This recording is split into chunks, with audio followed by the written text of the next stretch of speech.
All right, so I'm back with you. For us, anytime that we start promoting a website for somebody, the first thing that we want to do is take a look at A, where do they stand, and B, what's the competition like out there? I don't want to tell somebody who I'm working with that, hey, we're going to be able to do such and such and such and such if I haven't taken a look at the competition. That's why I'm always real leery of anybody who's in the SEO business that just says, oh, we'll put you on page one, we'll put you in the top three, we'll get you number one. Yeah, most of the times that stuff can happen, but it doesn't happen overnight, and it certainly doesn't happen without have done some research and then figure out a plan of action. So really what I want to take a look at now is some of the reports that we look at initially on a client's website, and then some of the competition or some of the analysis we do on a competition to see what it is that we need to do to get them up in the top spots. So one of the first things I want to know when I look at a website is where do they currently stand for keywords or keyword phrases they might want to target. So in our case here, I pulled up, and the thing that jumped out real fast to me is I pulled up the different terms, roofing repairs Houston, and these are all things that I grabbed off of his site. Galveston roofing contractor, Galveston roof repairs, and so on and so forth, is where do they rank, and are they in any of the local listings? And, you can see here, Google Places, they're not showing up for any of those. Same thing, Yahoo Local and Bing Local. And then organically, you can see that they've got, looks like one result on the first page. That's this one right here.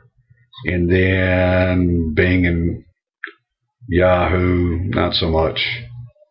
So we've got just one term for Google on the front page. Two. We got this one down here as well.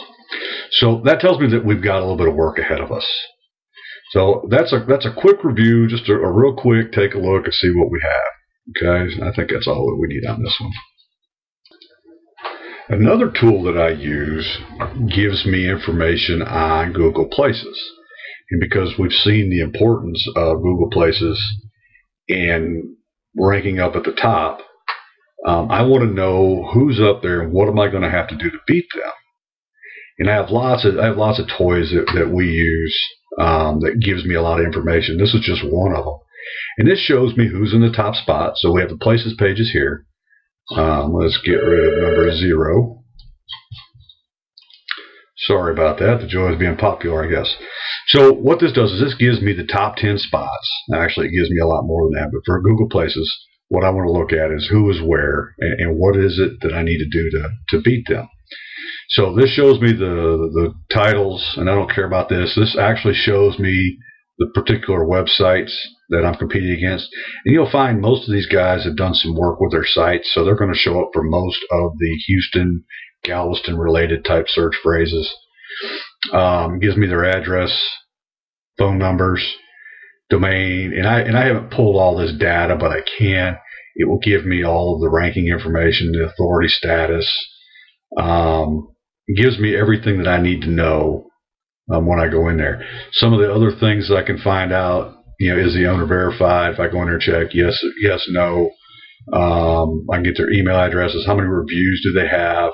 What are the average ratings? So it tells me you get 50 reviews, average rating is a 5-star, and you kind of look down here, less reviews, not quite as many stars, although that's not always a given that those will correlate together. You won't see this data here, but they have photos on there. If they had reviews from other places, I would have those there. If they had videos, I would have those there. So this is one of the things that we take a look at as we start going, and we find out what's the competition look like, because that tells me what it is that we're going to need to do if we want to be up on the front page. So if I come here and this particular site has 5 videos, has 10 images, has everything filled exactly what we're supposed to, I know if I want to take that spot, or if I want to beat them out of it, that I'm going to have to do exactly the same thing. So when you start looking for your websites, when you start looking at how am I going to compete with these guys, go take a look at their listings. You can do a search just like I did. You can go take a look at their Google Places page. We're doing this for a lot of clients, so I have all these toys for that, but you can do it manually as well. Find out what they're doing and then, do that. So I'm running out of time on this video. The next one I want to take a look at, you hear a lot of talk on the citations. So we will hit that next.